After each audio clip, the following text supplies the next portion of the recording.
Bueno, muy buenos días a todas y bienvenidas a esta nueva sesión de nuestro curso de Romanticismo y Fundación. La semana pasada sé que estuvieron indagando en la decadencia francesa, que evidentemente es necesario comprenderlo para poder comprender lo que vamos a hablar ahora, porque los ingleses en este caso, eh, y en tantos casos, porque en el fondo las influencias europeas y por más que Inglaterra intentó siempre desvincularse y sobre todo después de finales del siglo XVIII marcar distancias después de la Revolución Francesa en particular, más que todo después del desmadre de la Revolución Francesa, que los ingleses trataron de tomar distancia. Sin embargo, el vínculo es siempre y fue siempre permanente. Y obviamente que cuando nosotros hablamos de decadencia británica, hay que entender que hay ciertos antecedentes británicos mismos, sin lugar a duda, y por eso me remonté a la Revolución Francesa, porque claro, los intelectuales van a admirar la Revolución Francesa, va a haber un turismo, y literalmente un turismo revolucionario, para ir a presenciar los acontecimientos que para ellos en ese momento, y sin duda para la posteridad, estaban haciendo historia. Una cosa es que la historia uno la juzga con el tiempo desde, digamos, el tiempo posterior, pero ellos en ese minuto sentían que estaban haciendo historia. Bueno, eso le pasa muchas veces a muchas generaciones, solo que uno no sabe si realmente hizo historia hasta que pasa el tiempo. Pero claro, muchos intelectuales británicos que nos interesa a nosotros van a ir al proceso, digamos, revolucionario, van a tratar de ser, digamos, eh, van a tratar de presenciar en primera persona lo que estaba sucediendo. Y si nosotros pensamos el propio Wordsworth, Coleridge, que son los llamados poetas románticos británicos, van a hacer este proceso. De hecho, Wordsworth y Coleridge primero y antes de escribir sus baladas líricas van a ir a Alemania, también para empaparse de esas ideas alemanas. O sea, hay un montón de ideas filosóficas que vienen desde Alemania y que van a permear un poco al siglo, finales del siglo XVIII y sobre todo durante el siglo XIX. Bueno, dicho eso, esa primera camada de románticos británicos, Wordsworth y Coleridge, después de presenciar la Revolución Francesa, se van a cuadrar por un tiempo, pero cuando la Revolución comienza a tornarse, digamos, a desmadrarse, sobre todo en el gobierno de Robespierre, la Convención, el llamado terror, van a tomar una postura distinta. Y hay que decir que Wordsworth y Coleridge van a mutar en el tiempo, particularmente porque van a madurar, van a envejecer, y finalmente podríamos decir que ambos van a tomar una posición bastante conservadora en lo político, pero aparte de lo político, en lo religioso, van a ir volviendo, porque la Revolución Francesa va a ser un movimiento ateo, un movimiento recalcitrante, anticlerical, y efectivamente se van a dedicar a desacralizar y a quemar y a destruir las iglesias en toda Francia. Esto no es que lo diga yo, hay evidencia hasta el día de hoy de eso. Eh, si uno viaja por Francia, va a un pueblo pequeño, se encuentra con la iglesia, los frisos exteriores de la iglesia están destruidos. O sea, llegó hasta el pueblo más chico y uno todavía lo puede ver. Pero aparte de eso, cuando uno va, por ejemplo, a Nueva York, al museo, digamos, de los Cloisters, que es un museo que está vinculado al Met, pero que es un museo muy curioso, que está al final del Central Park, o sea, uno tiene que tomarse el metro e ir muy lejos, más allá del Bronx, y llega a una colina donde uno entra a un monasterio románico entero, y adentro está la mejor colección medieval del mundo, pero del mundo, en Nueva York. Y uno dice, ¿cómo? Pues si Nueva York no tuvo ni Edad Media. No, es cierto, no tuvo Edad Media, pero un millonario durante el siglo XIX va a recorrer Francia y se va a encontrar con todas estas iglesias destruidas, con estos frisos botados, y va a empezar a comprar piezas a precio de huevo, y se las va a traer todas, porque era millonario, en varios barcos, monasterios completos. Uno dice, pero ¿cómo lo desarmaron? ¿Cómo lo rearmaron? Una cosa realmente increíble.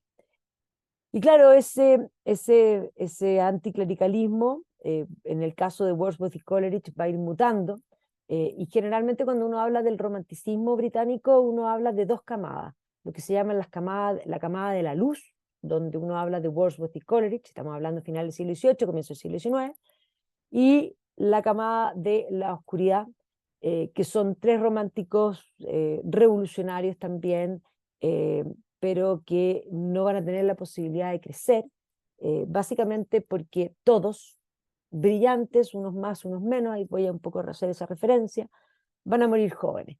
Y ahí me refiero a la segunda camada, donde está Lord Byron, donde está John Keats y donde está Percy Bysshe Shelley, que efectivamente todos los tres van a morir jóvenes. El más joven y el más talentoso va a ser Keats, y estos tres de la oscuridad se denominan ateos. O sea, hay una hebra atea y una hebra creyente, pero muy creyente, porque además Wordsworth va a ir a la naturaleza y observando la naturaleza, y desde la naturaleza va a llegar a Dios. Además hay que decir que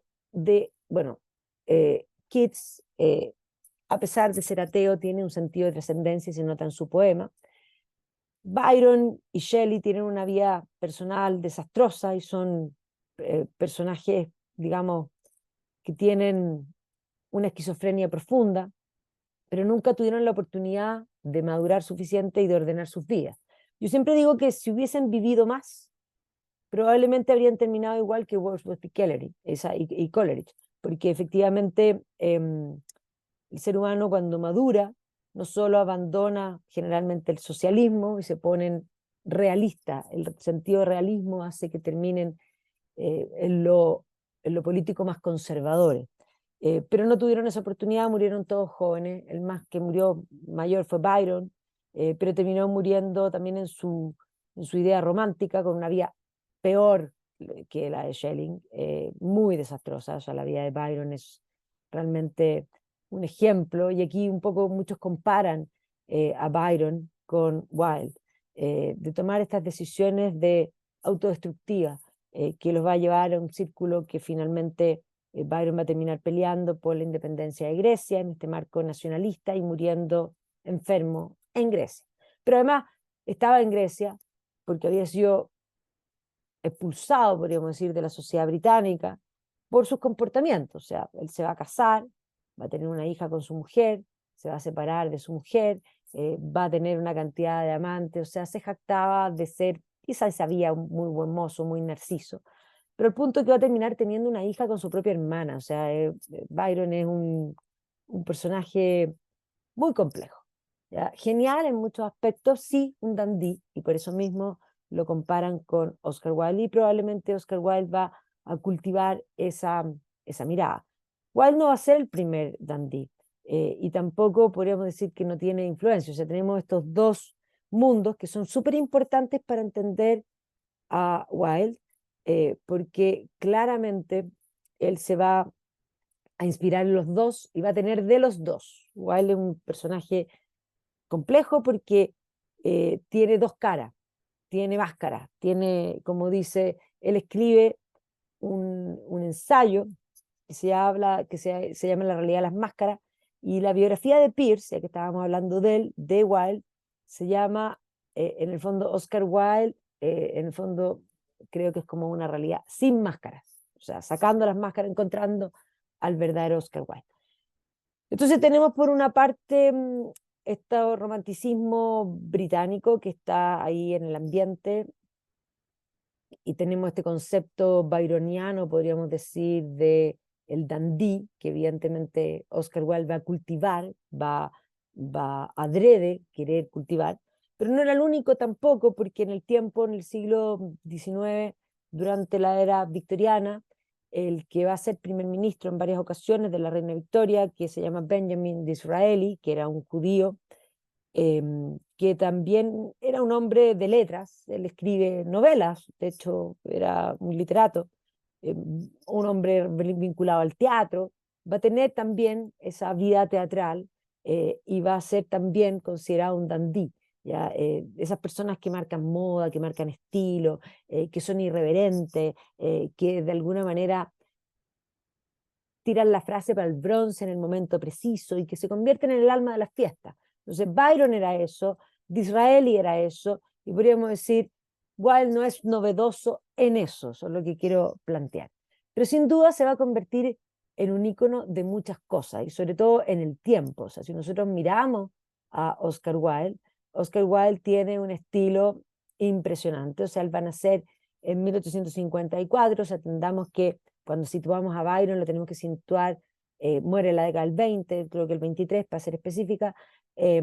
Luego Disraeli está precisamente en la época que Wilde nace. O sea, Wilde era un niño cuando Benjamin Disraeli en el fondo ya tenía una vía pública. Pero Disraeli muere en la década del 80 más o menos, y por lo tanto van a coincidir. Eh, pero claro, es un ícono, y por eso voy a partir con la parte popular. O sea, Irlanda es una persona además interesante porque es un británico. Claro, hablamos de la literatura británica, estamos hablando de la decadencia británica, pero sin embargo él va a nacer en Irlanda, pero en Irlanda del Norte, o sea, es británico. Que eso es importante porque es una familia protestante. Entonces, claro, Irlanda lo pone como un hijo ilustre en varias de sus filacterias, y digamos, en varias facetas, porque efectivamente lo va a hacer. Europa también lo toma aquí como concepto aquí, y no solamente eso, sino que más allá del mundo británico, Rumania, por ejemplo, un poco para mostrar, y esta es la República, en el fondo, centroafricana es una gran pregunta, de qué es, pero África, ¿ya? También lo toma como un emblema, eso es un emblema popular. En Nueva York, por ejemplo, hay un café que se llama Oscar Wilde, y que evidentemente habla de las letras, no solo de Oscar Wilde, y ahí está sentadito afuera, pero no solamente ahí. Este es el interior del Oscar Wilde, o sea, tiene todo ese estilo Art Nouveau, y podríamos decir, se va a convertir en un ícono del buen gusto desde, digamos, su vida propia. De hecho, él, antes de escribir nada, se va a dedicar a hablar de decoración, ¿ya? De cómo habitar un lugar. Y va a tomar él una frase que es la cuna propia, pero en realidad es de William Morris, que William Morris dice que tú no tienes que tener en tu casa nada que no sea útil o que sea bello.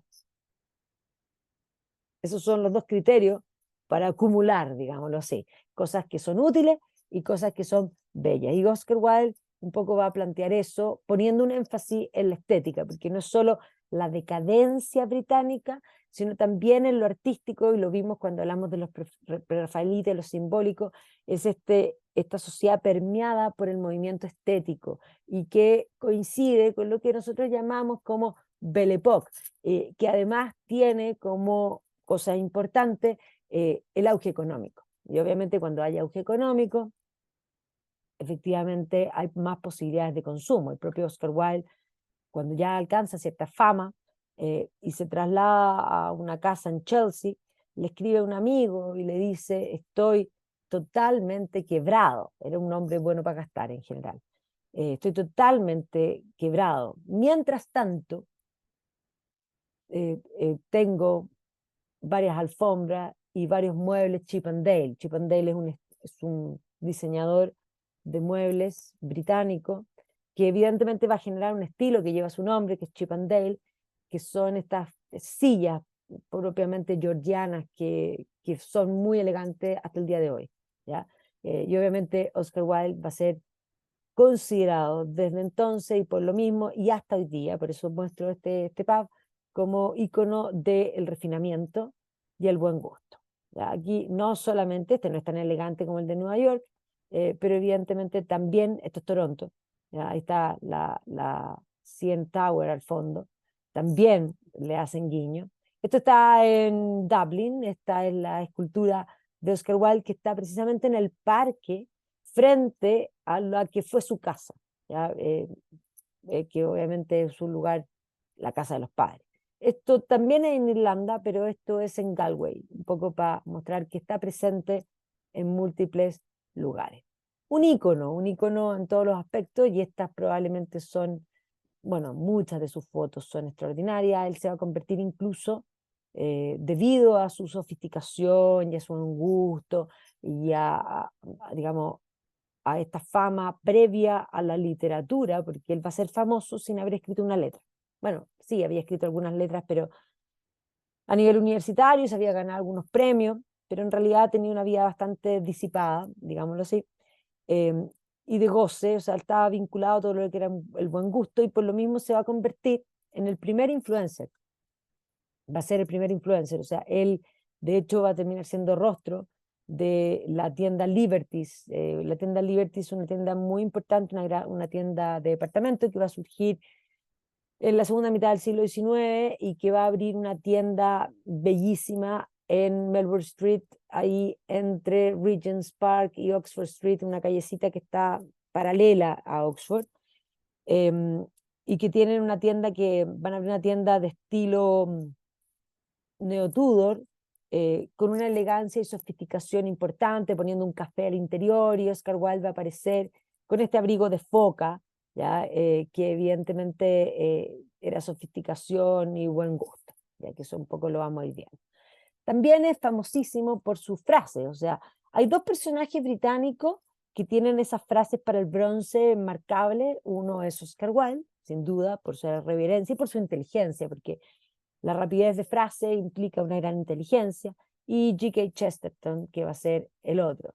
Eso que vemos esta caricatura, siempre lo van a ilustrar como el sol, o sea, efectivamente todas las miradas, igual que los girasoles, se atraían hacia él y él atraía la fama, el buen gusto. Entonces aquí voy a leer algunas de las frases que son muchísimas, porque varias están también en sus obras, otras las habría dicho, por ejemplo, para que se rían, cuando tiene una alta impresión de sí mismo, por supuesto, pero cuando viaja, por ejemplo, a Estados Unidos, de hecho va a estar en el viejo oeste, cuando el oeste era lo que entendemos, o sea, pensemos en los western, en las películas de cowboy, esos pueblos funestos, bueno, ahí va a ir, ¿ya? Y cuando llega a Estados Unidos, le pregunta si tiene algo que declarar. Y entonces él dice, no tengo nada que declarar excepto mi genialidad. O sea, obviamente que tenía una idea bastante alta de sí mismo. Entonces, por ejemplo, aquí alguna frase: la única ventaja de jugar con fuego es que aprende uno a no quemarse. ¿Ya? O sea, las paradojas, va a ser rey de la paradoja igual que Chesterton. El cinismo consiste en ver las cosas como realmente son y no como quieren que sean, ¿ya? O sea, él ahí va a jugar con lo verdadero, con lo falso, de los mismos conceptos. Lo menos frecuente en este mundo es vivir. La mayoría de la gente existe. Eso es todo. En eso estamos totalmente de acuerdo. El goce es algo que él va a tener y que la mayoría de la gente en general y hasta el día de hoy no tiene. Amarse a sí mismo es el comienzo de una aventura que dura toda la vida. Obvio, no nos podemos desligar de nosotros mismos. En fin, solo hay una cosa en el mundo peor que estar en la boca de los demás, y es que no estar en la boca de nadie, claro. Ahí, esa frase es muy importante porque la gente hoy día, y yo la uso mucho, eh, en el fondo se queja cuando a uno lo critican, cuando a uno de alguna manera lo pelan, podríamos decir, por algo que dijo. Ahora, hay que entender que cuando eso sucede, sobre todo a nivel político, es porque lo estás haciendo bien, ¿ya? Y mucho más terrible que es que de que hablen de ti, es que nadie hable de ti, ¿ya? O sea, no tener, digamos, una real existencia. Ahora, aquí hay que decir que hoy día Oscar Wilde es mirado muchísimo y ha sido utilizado y manoseado respecto a su orientación sexual.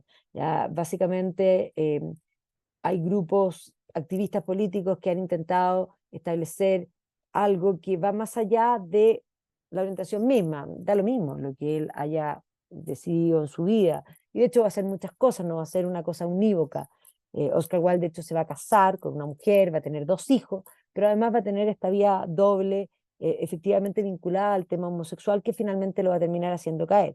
Pero hoy día muchos activistas han intentado plantear de que su genialidad se debe a que haya sido homosexual. Y ahí yo no estoy de acuerdo. Creo que hay genios en ambos lados y que eso es un tema en el ámbito de lo personal y un poco de su doble vía, porque él va a ser doble en muchas cosas. Pero claro, uno de sus biógrafos, que es Richard Ellman, es el que trata de centrar todo esto y básicamente él usa esta foto diciendo que es Oscar Wilde vestido de Salomé, y de hecho hoy día se sabe, después de que él sacó la biografía, el año final, digamos los 90, el 94, se mostró que esto no era Oscar Wilde. De hecho es una fotografía posterior a la muerte de Oscar Wilde. Oscar Wilde muere en 1900. Esta es una foto de 1906, obviamente no puede ser Oscar Wilde por fecha, y es una actriz no muy buena moza, como pueden ver. O sea, efectivamente es gruesa, podría haber sido la tesis de Ellman, era fácilmente comprable, pero hoy día, el año ya 94, se mostró que esta era una actriz que se llama Alice Guntzav-Levitz, y que fue fotografiada en Colonia. Dicho eso, no quiere decir que Oscar Wilde no haya sido un hombre que no le habría importado vestirse de Salomé, simplemente no lo hizo y no se fotografió, no es él. Pero más allá de eso, mucho de Oscar va a venir de su madre. ¿Ya? Su madre era de una familia noble, Jane Frances Elgee, ¿ya? Y que básicamente no le gustaba, era una mujer controvertida, una mujer que le gustaba generar polémica. Oscar Wilde también, le gustaba que hablaran de ella. La gente que le busca la polémica generalmente es gente que quiere que hablen de ella, ¿ya? Y por lo tanto Esperanza, porque ella no, decía que no le gustaba su nombre, y por lo tanto ella va a cambiar su nombre, y va a cambiar incluso su apellido, ya Algiati, un poco va a decir que ya venía de una familia italiana, y finalmente se va a terminar poniendo este seudónimo Speranza. Ella va a inventar un papel, ella va a inventar algo que no es. Y ella era una mujer de una gran personalidad, una mujer muy alta, porque Oscar Wilde también va a ser muy alto, una mujer muy alta, bastante distinguida, que además no va a condecir mucho en su matrimonio con un doctor, que es un oftalmólogo, que es el padre, y que además de tamaño, el padre era bastante menor que, digamos, más pequeño que ella. Pero ella va a tener este matrimonio con, digamos, este doctor Wilde, que además hay que decir que es un hombre que siempre fue promiscuo matrimonialmente, siempre tuvo otras mujeres, pero además él tenía, antes de casarse con Esperanza, tenía en el fondo varios hijos ilegítimos. Ya tenía un hijo ilegítimo, que después va a ser bastante cercano a Oscar en la vida posterior, y tenía en el fondo dos hijas ilegítimas que en el fondo nacen con pocos años de diferencia y que parecían así como las hijas de Dickens, que también tenían un par de años de diferencia, pero que Dickens hablaba de ellas como si fueran mellizas. Bueno, estas dos hijas que nacen tiempo antes, el año 1847, 1849, ya, obviamente pensemos que Wilde nace el 52, o sea, estamos hablando que con la menor de estas tenía solo 3 años de diferencia. Pero claro, o sea, de hecho no, Oscar nace el 54, o sea, eh, tenía 5 años de diferencia, porque después de estas niñitas van a ser este otro hermano ilegítimo con que tiene efectivamente 2 años de diferencia, que es este William, y finalmente ya él se casa con Esperanza y va a tener 2 hijos, ya, que va a ser este Oscar, por supuesto, ya, y va a tener una hermana que Oscar se desvivía por esta Isolda, ya, que posteriormente es importante plantear que Oscar va a tener una serie de sufrimientos en su vida, y entre ellos probablemente el más fuerte va a ser la muerte de Isolda, ya, que va a morir niña todavía. Y no solo Isolda, sino que también estas hermanastras con quien algo de relación había, que van a morir también trágicamente, que después voy a un poco mencionarles, pero es una muerte tremendamente trágica. eh, lo menciono de inmediato, no importa. Van a morir en un momento en que estaban en la casa y una de las hermanas se acerca al fuego con un vestido de crinolina y se le enciende el vestido, y la otra hermana, para tratar de apagarle el fuego, se acerca, le empieza a golpear la brasa y también se le enciende el vestido. No les pueden sacar el vestido, se mueren en el fondo quemados, ¿ya? Una cosa no menor, ¿ya? Entonces va a ser un tema importante. Ahora, claro que aquí hay que decir que los hijos ilegítimos, este padre se va a hacer bastante cargo, y de hecho Esperanza, cuando conoce a este doctor Wilde, sabía precisamente de esta historia. Pero además de aceptarle la historia, él va a continuar con la historia, él va a tener más mujeres, ¿ya? Y de hecho va a ser llevado a tribunales por una paciente que lo va a acusar de haberla violado, ¿ya? Y por lo tanto él era un escándalo en sí mismo, y por lo mismo ella probablemente, para poder aparecer más, va a intentar eh, contradecir, molestar, aparecer. Ya las mejores fiestas de la sociedad de Dublín eran hechas en la casa de los Wilde y organizadas por Esperanza, ¿ya? Entonces ella básicamente, em, en el caso cuando lo acusan de violación, Lady Wilde lo defiende, ¿ya? Defiende al marido, incluso acusa a la que lo está acusando de difamación, ¿ya? Pero claro, era una pareja que no pasaba desapercibida en la sociedad de Dublín. Ella era espléndida, alta, él era chico, escandaloso, y ella básicamente llenaba todos los espacios, ¿ya? Entonces, el propio Oscar Wilde posteriormente dice: yo heredé un apellido famoso, o sea, nadie podía no saber quién eran los Wilde en el contexto de la sociedad de Dublín. Entonces, claro, bueno, esta es la casa de Oscar Wilde en Dublín, frente al monumento que les mostré. Aquí vemos esta foto de Oscar, que nace el 54, de niño, vestido como niñita. Tampoco es un indicio eso de lo que va a ser posteriormente su vida y sus decisiones personales. Eh, digamos, muchos también plantean, era homosexual desde pequeño, se vestía, no, esto era súper común, vestían a los niños de esa manera. O sea, si uno ve cualquier foto de cualquier niño de primera comunión, y hasta hace no tanto tiempo, eran precisamente con vestido. Ahora, claro, Oscar Ganase, en el fondo, de hecho, vamos a ver que em, va a tener también un hermano, aparte de Isolda, que va a ser este Willy. Y obviamente que, bueno, van a ir al colegio, los van a mandar a este Portrora Royal School, o sea, van a tener muy buena educación formal. Y claro, la verdad es que también los mandan temprano al colegio, y a Oscar más temprano porque era más chico, particularmente por el escándalo familiar que había en torno a el problema con el padre, y por lo tanto, obviamente que en este periodo van a alejarse van de interno, obviamente. Pero después del Portrora, que va a tener muy buenos resultados académicos, él va a entrar a la universidad importante, a la gran universidad de Dublín, que es el Trinity College. Entonces, él va a estudiar en el Trinity College. El Trinity College es una fundación de Isabel I, y por lo tanto siempre fue una universidad británica dentro de Dublín. De hecho, la biblioteca del Trinity College es probablemente la biblioteca más linda del mundo, y es donde se guardan los tesoros de Irlanda, aunque sea este lugar que estaba vinculado, podríamos decir, al mundo británico, ¿ya? Y claro, Oscar en el fondo va a destacar en su parte académica.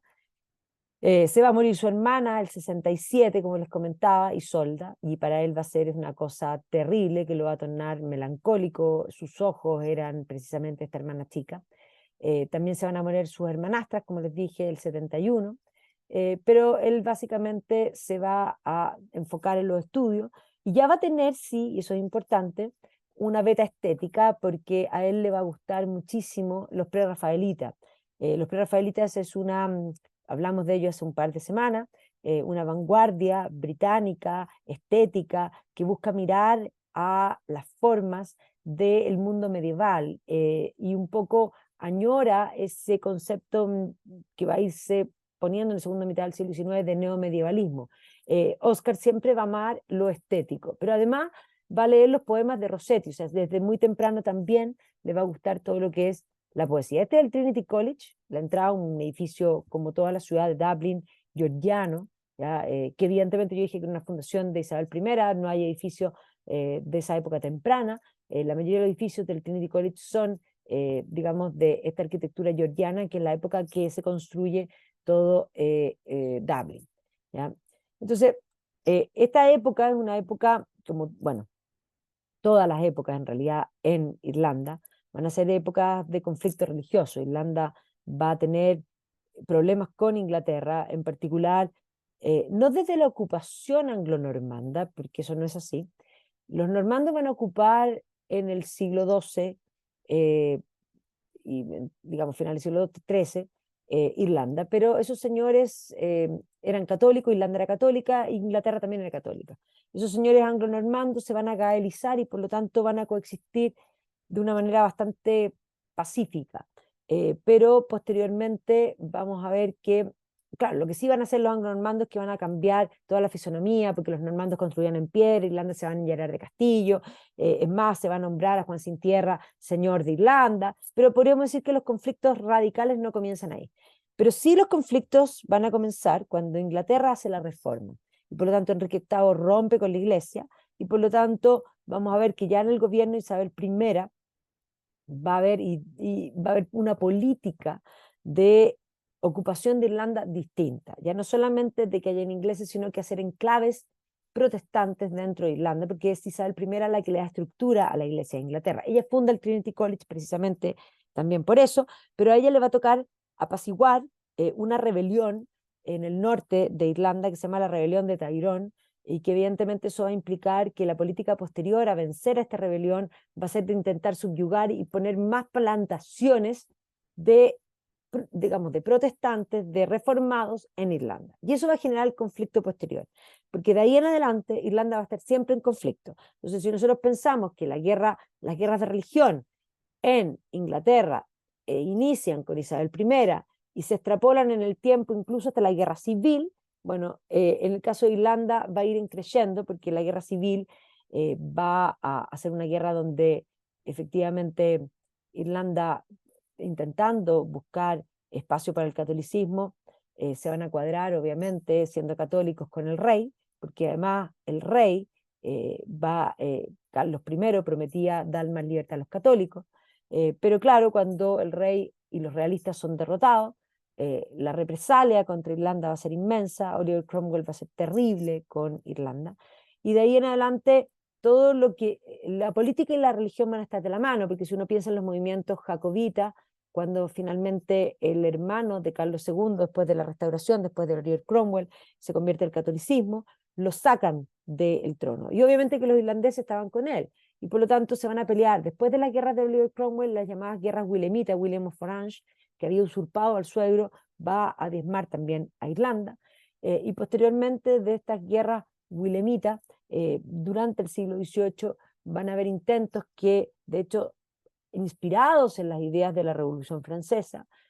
Pensemos lo mismo que pasó aquí en América, independizarnos de la corona. Esa misma idea de independencia de la corona va a primar en Irlanda, y por lo tanto el movimiento romántico va a llevar a exacerbar digamos, esas ideas de independencia.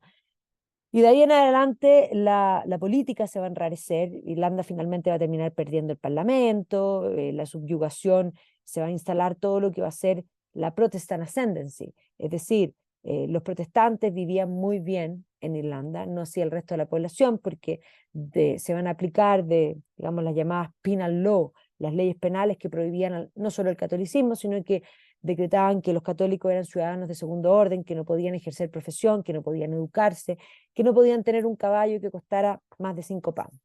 ¿Por qué estoy explicando esto? Porque estamos hablando de Oscar Wilde, que es parte de la ascendencia protestante, y por lo tanto, podríamos decir, esta idea unionista era lo que primaba principalmente en Irlanda, y los católicos eran tremendamente mal vistos. Además, hay que sumar que durante el siglo XIX una hambruna terrible y que evidentemente va a afectar mayoritariamente a la población rural y a la población católica. Muchos van a emigrar y por lo tanto no solo había un digamos, anticatólico irlandés en Irlanda por los temas políticos históricos de siempre, sino que además había una postura anti-irlandesa en Inglaterra, principalmente porque había llegado mucho irlandés pobre a vivir a Inglaterra, a trabajar, y estaban dispuestos a trabajar por poco dinero, con lo que los salarios reales de los propios ingleses van a bajar, y por lo tanto había una animadversión muy profunda para con Irlanda en el mundo británico.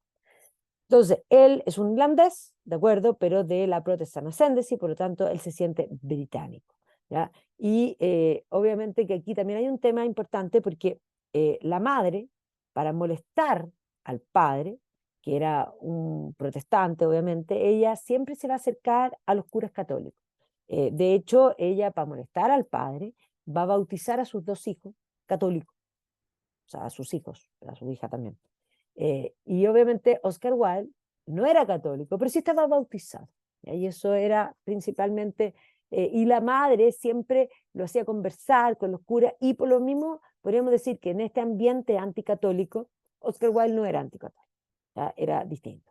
¿Ya? Tenía una postura bastante más abierta, conocía a los católicos, conocía a varios curas, le parecía interesante, siempre tuvo una cierta atracción por ese mundo. Y vamos a ver que eso va a mantenerse el resto de su vida. Ahora, le va a ir regio, lo académico, va a terminar ganándose una beta, digamos una beca, varias medallas por cosas que él va a hacer.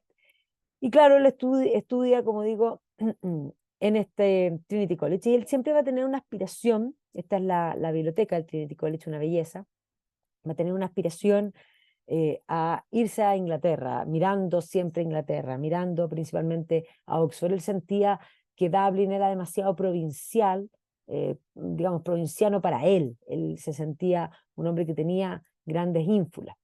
Ahora, va a llegar y se va a ganar esta beca para ir a estudiar a la Universidad de Oxford, y por lo tanto va a llegar a la Universidad de Oxford, donde se va a encontrar con un cambio cultural que se está dando particularmente dentro de la Universidad de Oxford. Y este cambio cultural, esta revolución, va a estar liderada particularmente por un sacerdote que había sido un obispo importante de la Iglesia anglicana, que va a abandonar el anglicanismo y se va a convertir al catolicismo. Y se va a convertir finalmente en cardenal de la Iglesia Católica. Hay que entender que la Iglesia Católica va a conseguir digamos, podríamos decir, y también y aquí también está vinculado a la historia de Irlanda, irlandeses van a pedir, y sobre todo en la medida que van entrando también más a Inglaterra, pero un diputado que es en el fondo un personaje nacionalista, pero también católico, irlandés, va a lograr y va a pelear la guerra por la libertad religiosa. Y en 1829 los católicos van a ser readmitidos desde la época de Isabel I y hasta 1829 los católicos estuvieron proscritos.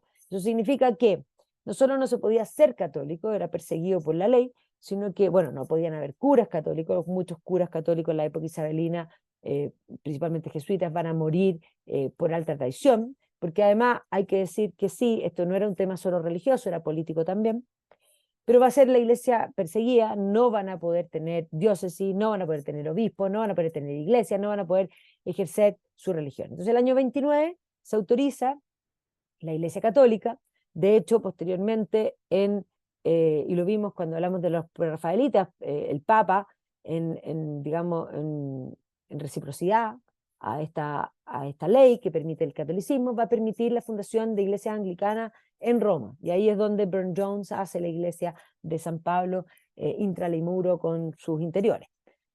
Pero claro, el hecho que se permite a la Iglesia Católica va a hacer que comiencen a formarse las diócesis, y aparece este personaje donde se convierte de la Iglesia Anglicana, que era un intelectual importante y era una persona muy conocida dentro de la Iglesia Anglicana, y se hace católico y termina siendo cardenal. Pero él además era profesor de la Universidad de Oxford. Va a ser muy criticado, por lo tanto, lo que hace John Henry Newman, que va a ser el fundador de una orden que va a ser el oratorio, que va a ser una orden que va a crecer muchísimo dentro de Inglaterra y que le va a dar un ímpetu muy interesante y fuerte a la Iglesia Católica, que no había estado en la existencia, que había estado fuera de la realidad británica por tanto tiempo. Y él va a escribir una biografía de sí mismo explicando por qué se hizo católico. Pero él era un gran intelectual de la Universidad de Oxford, y va a escribir un libro que se llama Apología pro vita sua, Apología de mi vida. Y ahí va a explicar por qué se hizo católico. Pero esto va a ser un éxito total. Él era un profesor muy emblemático, era profesor del Oriel College, y por lo tanto mucha gente dentro de Oxford se van a empezar a hacerse católicos, ¿ya? Y por lo tanto este término de papistas que estaban prohibidos va a empezar a cambiar porque había mucho católico en Inglaterra, altas familias que nunca habían transformado pero que estaban calladas, mucho irlandés pobre, muy pobre, que eran católicos, pero ahora va a haber una nueva camada de católicos que van a ser intelectuales, específicamente de la Universidad de Oxford y también de alta alcurnia. Entonces podríamos decir, el catolicismo va a cambiar de pelo en este periodo. Entonces, claro, Oscar Wilde llega en este periodo, pensemos que esto ya le había pasado a William Morris y Burne Jones llegan a Oxford también y son alumnos de John Henry Newman. Y piensa incluso Morris en hacerse monje. O sea, así de emblemático era Newman. Y obviamente que él va a generar escuela, y por lo tanto, podemos decir que Oscar Wilde va a quedar fascinado. Entonces, él va a recibir una beca y va a ser miembro del Magdalen College y va a entrar a estudiar clásicos. Por lo tanto, su mundo era el mundo griego, ¿ya? Y que de hecho su hermano también estaba estudiando en Inglaterra, por lo tanto, los dos terminan en Inglaterra. ¿Ya? Y de hecho vamos a ver que Lady Wilde, que ya no tenía los niños, se va a trasladar varias veces a Londres y organizaba las fiestas de Londres, por lo tanto también para estar más cerca de sus hijos. Ahora, Oxford, él va a decidir transformar toda su personalidad y aquí podríamos decir, lo primero que él va a hacer es cultivar un acento británico que podríamos llamarlo posh. El acento británico posh, que es como el más elevado, es el acento que se conoce como Oxbridge, ¿ya? Y eso es porque es Oxford y Cambridge, ¿ya? Y por lo tanto, Wilde va a empezar a trabajar una careta de él. Estamos hablando que tenía muchas máscaras, y esta careta va a ser: yo no soy irlandés, yo soy totalmente británico. Tengo un acento mejor que el de todo británico, y va a tratar de extirpar de su vida todo lo que él mostrara, primero porque ser irlandés implicaba ser provinciano, y ayer quería mostrarse como un hombre de mundo, por lo tanto, por eso mismo va a cultivar, digamos, su acento, pero también no solamente su acento, sino también va a cultivar su vestimenta, va a llamar la atención, va a empezar a llenar los espacios, ¿ya? O sea, todo esto tiene un fin, un papel, un rol, eso es lo que él va a hacer, va a empezar a cambiar su forma de vestir, va a empezar a vestirse de un modo más formal, ya le gustaba muchísimo la ropa de etiqueta, pero además va a vestirse de un modo que nadie más se viste y por lo tanto va a llamar la atención. En la universidad va a tener dobles influencias, por un lado, por supuesto, está toda la influencia del cardenal Newman y de toda esa corriente del movimiento católico de Oxford, que va a estar muy vinculado al Keble College, pero a varios colleges más. O sea, en Oxford va a surgir este movimiento que es un movimiento intelectual, que publica en revistas y que de alguna manera tienen debate, va a ser un lugar muy importante en ese sentido. Pero también va a ser un seguidor, porque le gusta lo estético, de John Ruskin. Y John Ruskin es una figura que es distinta, porque John Ruskin es un teórico del arte, es un esteta, es un filósofo, digamos, del arte, pero es un hombre más cercano al mundo del socialismo, diríamos así. De hecho, es su visión del socialismo lo que permea a la sociedad británica, mucho más que Marx. El laborismo británico le debe más a John Ruskin que a Karl Marx como principio, ¿ya? Pero claro, aquí él lo admira, lo sigue, ¿ya? Y por lo tanto este foco en el arte y un poco también porque no es solo lo estético, sino que debido a que él ama lo estético, Ruskin va a ser un hombre antiindustrial, precisamente porque no solo la industria destruye la vida tradicional del ser humano, sino que además es fea, digámoslo así, es fea. Y por lo tanto hay una dimensión estética también en ese neomedievalismo que va a imperar. Hay una dimensión estética, hay una dimensión política, hay una dimensión de antiindustrialismo que está sobre el ambiente. También va a conocer a Walter Pater, ya que básicamente era un hombre que le va a fascinar, o sea, él va a tener estos encantos, Oscar Wilde, múltiples, y por lo tanto eso va a implicar que él mismo va a ser múltiples personas. Lo que hablaba Pater era, que de hecho, lo que hablaba era de terminar con la inhibición, liberar las emociones, liberar la experimentación, un poco, ya Pater había tomado esas ideas que venían de la decadencia francesa, del propio Baudelaire, de este flâneur como concepto, ¿ya? Que busca experiencia, experimentar, ¿ya? Y por lo tanto terminar con las inhibiciones de todo lo que era la moral victoriana, que sin duda era tremendamente cartucha, ¿ya? Sin duda, y tremendamente, podríamos decir, hacía una cosa y decía otra. ¿Ya? Por lo tanto, decía que eran tremendamente, eh, digamos, moralmente correctos, y sin embargo, por debajo hacían todo lo contrario, o sea, bastante, digamos, poco coherente.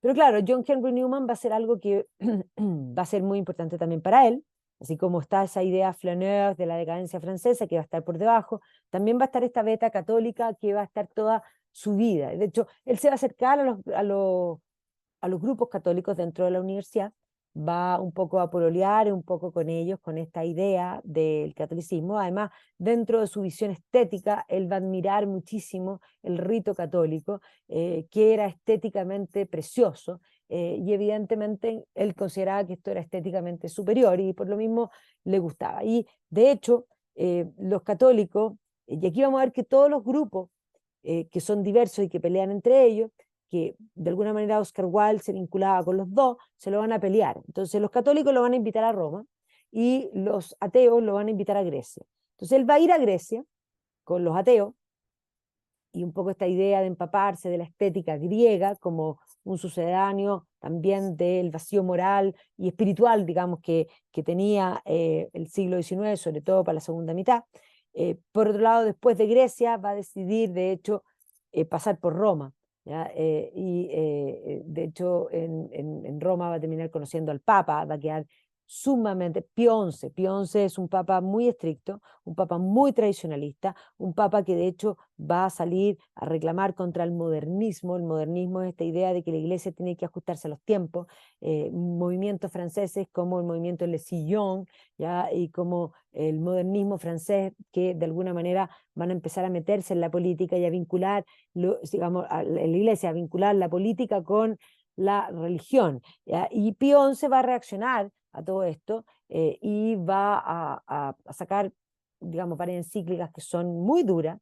Entre ellas está la Pascendi, donde él plantea que todo aquel que quiera unir a la iglesia con la política y con el modernismo sea condenado. Y él dice que la iglesia no tiene que cuadrarse con ningún sistema político nunca, y por lo tanto va a haber ahí una pugna importante, o sea, va a surgir lo que se llama los ultramontanos, y estos ultramontanos además van a estar muy presentes también en la Universidad de Oxford, o sea, todo lo que es el Cable College generalmente son ultramontanos, o sea, él tenía estos dos mundos, podríamos decir, estos ateos liberales que se centraban en la estética con los que va a viajar, y también estos católicos ultramontanos que van a terminar presentándole al Papa. El Papa, él va a quedar sorprendido con el Papa, y de hecho él dice después, porque se reía de sí mismo, Oscar Wilde, que después de conocer al Papa tuvo la tentación de hacerse católico, pero que fue al cementerio anglicano en Londres, a las afueras de los muros, donde está enterrado John Keats, se acostó, que era un ateo,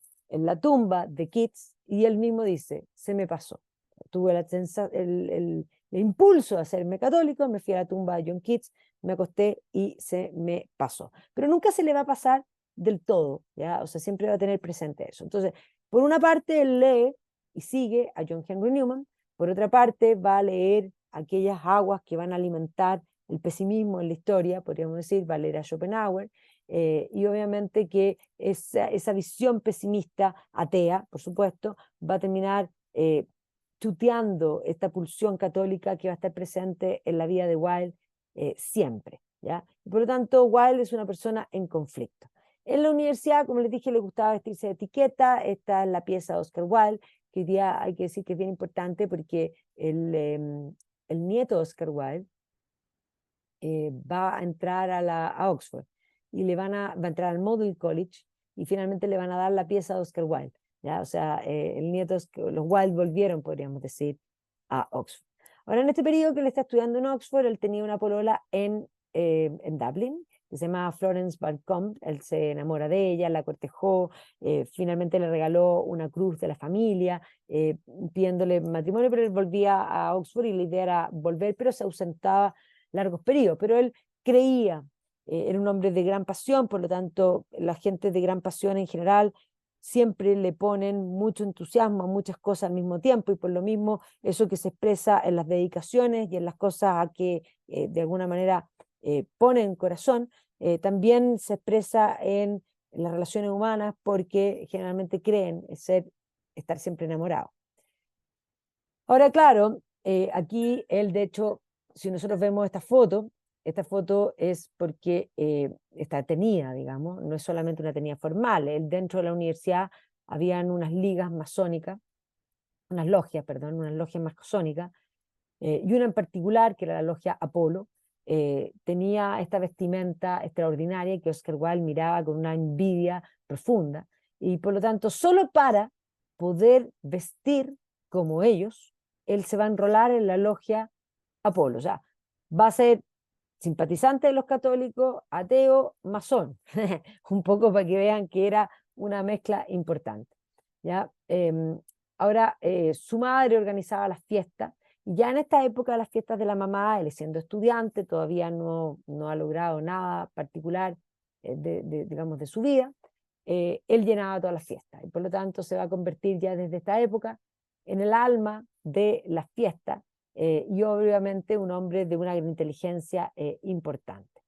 ¿Ya? Entonces, claro, como yo les comentaba, va a ir, ahí está la tumba de Keats, va a ir a Roma, después de que fue a Grecia, y va a conocer al Papa, y va a coquetear, va a estar muy cerquita de hacerse católico, ¿ya? Pero finalmente no lo hace, y ahí está la tumba de Keats, donde se va a acostar para que se le pasen estos impulsos. Va a pasar por la ciudad de Ravenna, y esto va a ser importante, porque de vuelta va a publicar en varias revistas. Ya se va a morir también su hermanastro, y eso esperaba que le cayese alguna plata, que tampoco le va a caer, y por lo tanto, cuando vuelve, va a publicar su primer poema, que se va a ganar un premio, que es el Nightingale Prize. Y Nightingale, el nombre Nightingale viene por Keats, o sea, era gran admirado Keats.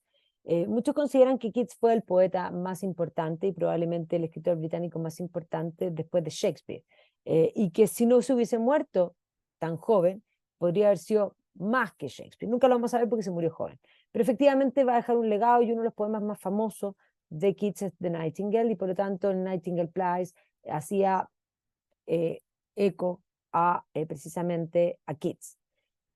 Ya, entonces, efectivamente, publica este poema, se va a ganar este premio, va a publicar también un poema que se llama La Esfinge, ¿ya? Y que obviamente va a dejar de digamos, de pololear con los católicos, va a decidir ponerse una máscara más cercana a los ateos por un tiempo, y por lo tanto él va a fluctuar entre estas dos cosas.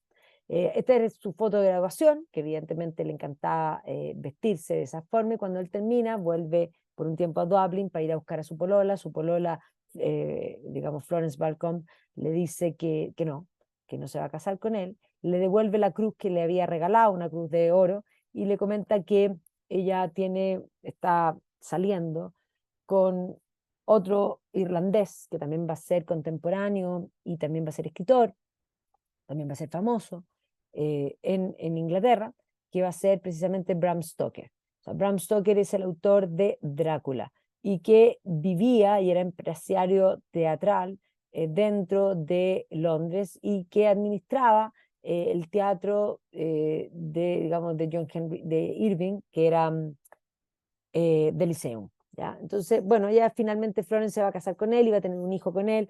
No lo va a pasar bien con Bram Stoker tampoco, porque era muy trabajólico, pero sin embargo, cuando Stoker muere, va a vivir de Drácula y de lo que Drácula le va a generar en rentas. Por lo tanto, se convierte el vampiro en el ángel de la guardia, una cosa bien particular. Pero claro, cuando Florence Balcombe termina esta relación, él va a quedar absolutamente complicado, dolido, pensaba que estaba enamorado, y va a empezar a ir mucho más a Londres, mucho más al teatro, mucho más a la fiesta, y ahí va a conocer, de hecho, a varias actrices, dentro de estas a Lily Loughtry, de quien cree también en un momento estar enamorado, a quien también va a cortejar, y Lily Loughtry le dice que no, que ella, su amante, es el príncipe de Gales, y que la verdad es que, my darling, dear Oscar, you cannot compete, no puedes competir contra el príncipe de Gales. Va a conocer también a la actriz Sarah Bernard, ya, y de hecho le va a publicar algunos poemas, ya, también la corteja, pero bueno, la verdad es que no. Y va a conocer también a Ellen Terry. Ellen Terry va a ser una mujer muy importante en la época victoriana, la actriz más importante, va a trabajar con Henry Irving en el Lyceum y va a interpretar todos los personajes de las obras de Shakespeare. Probablemente lo más emblemático de sus actuaciones es Lady Macbeth, que de hecho posteriormente ahí está vestida de Lady Macbeth. Posteriormente esa presentación se va a catapultar en la fama porque John Sargent, que es un americano radicado en Londres, va a pintar un cuadro que está en la Tate con un vestido, este vestido verde fabuloso, ella poniéndose en el fondo la corona como Lady Macbeth. Pero además ella de jovencita, y esta foto que vemos aquí es de Lewis Carroll, había sido muy linda, era muy linda, muy linda. Ella jovencita se va a casar con Friedrich Watts, y Watts era un pintor famosísimo. Después se van a separar y ella va a tener una vida también antivictoriana, podríamos decir, bastante licenciosa, va a tener hijos en el fondo fuera del matrimonio, sin casarse, y después se va a juntar con Henry Irving, con quien van a ser amantes y socios por largo tiempo, ¿ya? Pero era parte de este mundo del teatro, que además a Oscar siempre le encantó precisamente el teatro, y estas amistades femeninas vinculadas al teatro van a hacer que el amor por el teatro vaya también creciendo. De hecho, él va a publicar su primera obra de teatro en 1880, que se llama Vera y los nihilistas. Y la verdad es que aquí podríamos decir, va a ir marcando estas caretas que él se va poniendo.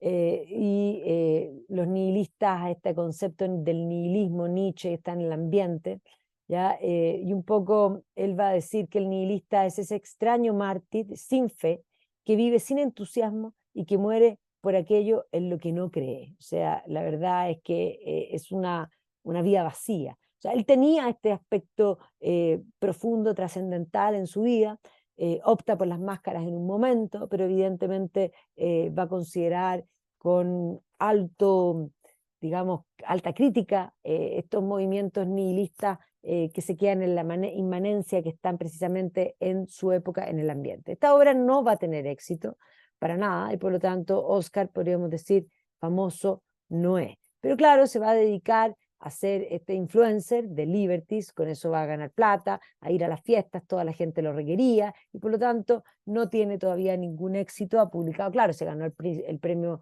Nightingale, pero por un poema que no es altamente conocido. O sea, no podríamos decir en este entonces que Oscar Wilde era conocido como un escritor, ¿ya? Lily Loughtry lo rechaza, como yo les comenté, porque se intenta también con ella algo más. Sin embargo, ella era bien bonita, como pueden ver aquí, lo va a rechazar porque era, insisto, el amante del príncipe de Gales, ¿ya? Va a escribir varios, en el fondo, ensayos, porque Oscar Wilde podríamos definir que tiene de todos los géneros literarios. Tiene muchos ensayos, que probablemente es donde se muestra el Oscar más hipócrita, en el sentido de construir una careta.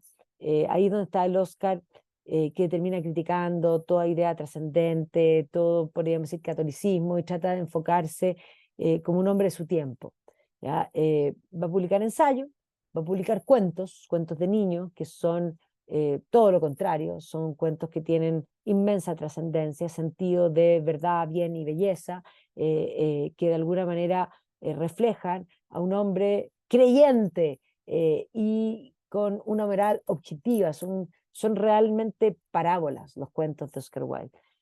Por otra parte, va a escribir teatro, que es donde más lo vamos a conocer y que va a alcanzar éxito económico y comercial a través de esa vía, no con su primera obra, porque Vera y los nihilistas no tienen ningún éxito en un comienzo, en un periodo temprano. Y por otro lado, va a escribir también una novela, porque es la única novela, porque, claro, El fantasma de Canterville, algunos dicen que es novela, pero es muy corto, por lo tanto, es más bien un cuento un poco más largo, pero no es novela. Y obviamente va a incursionar en en todos estos ámbitos. Ya en este entonces, miren esta caricatura del The Punch, el Punch es el diario satírico, muestran a Oscar apoyado en los libros, apoyado en la inteligencia, ya por supuesto es posterior porque ya ha sacado sus obras, porque aquí está Lady Windermere Fan, aquí tiene las obras que está escribiendo, o sea, todo lo que dice es bello, todo lo que dice brilla, y él se afirma sobre toda la tradición, podríamos decir, británica y europea en sus conocimientos, ¿ya? Ahora, en este periodo, debido a que él es considerado un esteta, él va a tener un personaje que le sale al camino, que es Whistler, y que van a pelear, y van a pelear por la prensa, de quién es lejos el que tiene más autoridad para hablar de estética. ¿Ya? Y de hecho en este periodo le hacen muchas caricaturas para el Punch y de hecho es tan famoso, sin haber escrito mucho, que el propio grupo del Music Hall de Gilbert and Sullivan, que era un grupo satírico que era tremendamente famoso en Inglaterra, van a hacerle guiños y van a crear personajes dentro de sus obras que claramente eran Oscar Wilde. O sea, Oscar Wilde era súper famoso y eso se demuestra en estas caricaturas, o sea, es un girasol donde el sol brilla en su cara, ¿ya? Es un genio básicamente y obviamente lo van a representar siempre con girasoles, con esta, digamos, estética y particular elegancia que lo van a caracterizar. Y ahí podríamos decir que en sus obras, y en todas sus obras, siempre hay un personaje que es un dandí que llena todos los espacios y que en muchos aspectos es él. Esto lo encontramos en varias de sus obras de teatro, lo encontramos en su novela, ¿ya? Y que básicamente podríamos decir hay reflejos de esta autobiografía, podríamos decir, dentro de sus propias obras, ¿ya? Va a publicar varios poemas en este periodo, ¿ya? Y la verdad es que él va a intentar presentarse como poeta, ¿ya? A él le gustaba esto de que le dijeran que era poeta y por lo tanto él trataba de fomentar esa poesía. Pero claro, es esta fama que está sobre la mesa la que hace que en 1882 lo terminen invitando a Estados Unidos y va a dar varias conferencias, hace una gira de conferencias, va a estar 10 meses en Estados Unidos y en Canadá, ¿ya? Y por eso mismo se explica que haya un pub que se llama Oscar Wilde en Toronto, un poco para que se hagan en esa idea, ¿ya? Y obviamente que era el ícono de lo excéntrico, el ícono del buen gusto, y toda la prensa y todo el mundo va a estar en torno a él, ¿ya? Y por lo tanto ahí es donde efectivamente él va a plantear cuando llega algo que declarar, no, nada, excepto mi genialidad, ¿ya? Nothing but my genius, ¿ya? Nada excepto mi genialidad. ¿Ya? Entonces, aquí vamos a ver que él va a empezar, y esto de hecho aparece, esta es una obra, esta es una frase que está dentro del retrato de Dorian Gray. Dice, no hay poemas, se refiere a obras, morales o inmorales, los poemas están bien escritos o están mal escritos, y eso es todo, ¿ya? Porque vamos a ver que ya lo van a empezar a acusar de temas de inmoralidad desde temprano. Él estaba ya en la mira de la sociedad victoriana, esto me adelanto, iba a estar en la mira de la sociedad victoriana y cuando él publica finalmente el retrato de Dorian Gray, el retrato de Dorian Gray va a ser la excusa un poco para poder atacarle en forma frontal. A la sociedad victoriana no le va a gustar el retrato de Dorian Gray, particularmente porque va a mostrar la hipocresía de la sociedad victoriana y va a mostrar, porque el retrato de Dorian Gray, en rigor, es todo lo contrario a una obra que incite a abandonar la moral, sino que lo que muestra es que cuando tú abandonas la moral y haces y liberas las pasiones, lo único que encuentras es tu propia perdición. Por eso cuando la obra termina y dice, ¿de qué le sirve a un hombre tener todo en la vida si ha perdido su alma? realmente una parábola como tal, pero a la sociedad victoriana no le va a gustar, y por lo mismo después de esa obra no lo van a perdonar, y no lo van a perdonar y lo van a buscar, ¿ya? Entonces, Oscar, claro, era famoso, era, digamos, un rupturista en muchos aspectos, ya había tenido este viaje a Estados Unidos, que evidentemente también van a mostrar esta idea de, en el fondo, ser anti-industrial, que venía de la beta de Ruskin, podríamos decir. No le gustó, y él cuando vuelve a Estados Unidos dice que no le gustó Estados Unidos, que nunca había visto un lugar tan ruidoso, esa es su Estados Unidos muy ruidoso, y dice que hay cosas, cuando le pregunta si no hay nada bueno, sí, le gusta el póker y le gusta el whisky, ¿ya? Pero básicamente no le gusta Estados Unidos, no le gusta porque no tiene historia, porque no tiene raigambre y porque lo encuentra muy ruidoso, eso básicamente es lo que va a hacer, pero esta gira le va a dar mucha publicidad.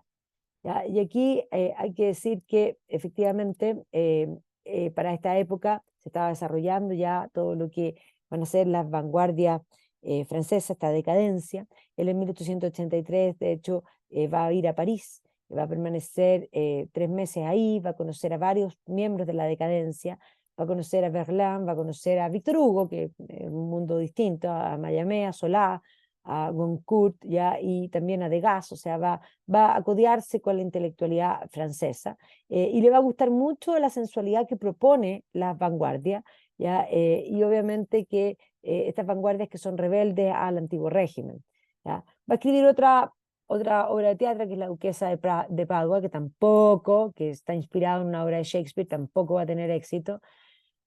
Y obviamente va a empezar a dar conferencias, ahora después de las que dio en Estados Unidos, sobre su visita a Estados Unidos. Y ahí donde él establece que es un país ruidoso, donde hace este análisis de lo que vio, porque lo que vio le dio sensación, pero es en este ciclo de conferencias que hace en el Reino Unido sobre Estados Unidos, donde él de alguna manera piensa todo esto que vio.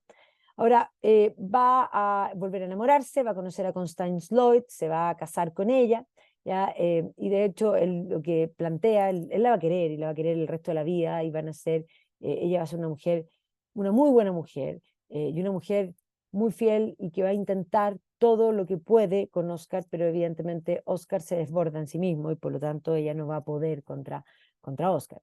Pero él va a plantear, no puedo evitar que me guste, porque cuando habla conmigo a solas, no es paz, nada más, en el fondo le trae paz, y habla en forma natural, solo que utiliza un lenguaje mejor que la mayoría de la gente, o sea, la encuentra culta, la encuentra inteligente, la encuentra entretenida, y finalmente se van a casar el 29 de mayo del año 84 por la iglesia, y eso también es importante porque él va a tener esa idea religiosa que va a estar pululando en su vida permanente. Así que aquí está Constance, pero cuando se casan, se van a ir de luna de miel a París.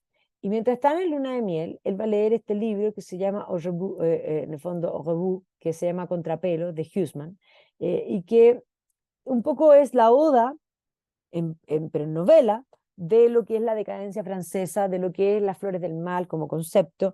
Este es un protagonista ya que se llama en el fondo de Sesentes, que es en el fondo un joven que busca experiencias, que busca ir haciéndose de la experiencia, que quiere probar todo y que básicamente tiene todas estas aventuras de el probar, de experimentar, algo que posteriormente su personaje Dorian Gray va a ser exactamente lo mismo, ¿ya? Y por lo tanto esto lo hizo al leer este libro, volver a las flores del mal, volver a Baudelaire, volver a empaparse de la decadencia francesa, y ese ímpetu de esta decadencia va a permear, por supuesto, lo que va a ser su obra después. ¿Ya? De Cesente habla de sus apetitos, de su lujuria, de un poco un interior que no está satisfecho, que tiene siempre hambre, ¿ya? Y por lo tanto, este Au Revoir va a marcar esta idea de mostrar los placeres, digamos, los placeres como algo infinito y como algo que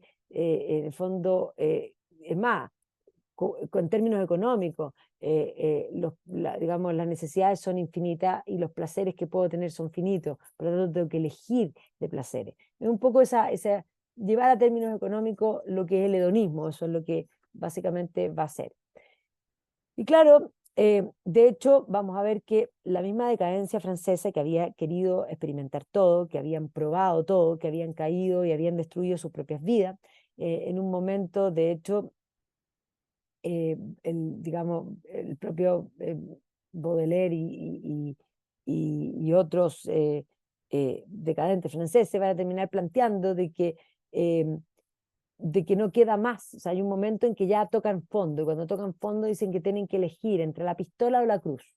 De hecho, la mayoría de los decadentes franceses van a terminar haciéndose católicos.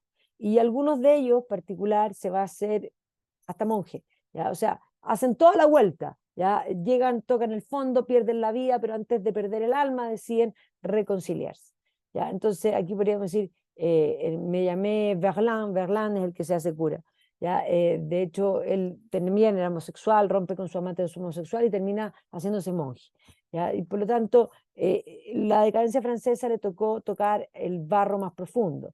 ¿Ya? O sea, Verlaine, ahí está, efectivamente termina convirtiéndose al catolicismo. Y claro, el movimiento de Oxford, de donde él venía, también venían estas conversiones masivas. Entonces, claro, ya recién casado, lee este libro y de hecho él va a decir después en el retrato de Dorian Gray, porque precisamente va a escribir el retrato de Dorian Gray posterior a esto, él habla de Dorian Gray, que efectivamente Lord Henry Wotton le habría, que es básicamente el dandy, pero la mala influencia, le va a entregar un libro amarillo. Y el propio Dorian Gray va a reconocer que un libro amarillo le envenenó su mente. Bueno, Oscar Wilde tiene súper claro que esta lectura de A Contrapelo envenenó su mente. Entonces, él va a estar recién casado, va a tener dos hijos, primero van a ser Cyril el año 85, van a ser Vivian el año 86, ¿ya? Y de hecho él va a salir a hacer gira, sigue con el buen vestir, ya va a publicar también su ensayo La verdad de las máscaras, que es un ensayo donde él, más que mostrar la verdad, se muestra bastante, digamos, hipócrita, se pone una máscara. Pero aquí va a conocer a un canadiense que se llama Robert Ross, que va a ser un joven muy importante en la vida de Wilde, porque Ross era un joven que también estaba empapado por la decadencia, era un joven que había iniciado en todo el mundo de la homosexualidad y que va a hacer que Oscar quiera experimentar también eso. Posteriormente, vamos a ver que él va a abandonar esto, Ross va a terminar incluso haciéndose católico, Oscar por su parte va a iniciarse con Ross, pero Ross va a ser siempre su mejor amigo, y posteriormente cuando ya no está en el mundo homosexual, de hecho se hace católico, es Ross quien lo va a acompañar y el único que va a estar presente en la vida de Wilde, incluso cuando él ya termine cayendo y perdiéndolo todo, ¿ya? Entonces, efectivamente, Wilde va a iniciar este mundo homosexual y va a tener una doble vida, una vida privada donde va a tener estas incursiones homosexuales que va a partir con Ross, pero después va incluso a ir escalando más y va a ir experimentando.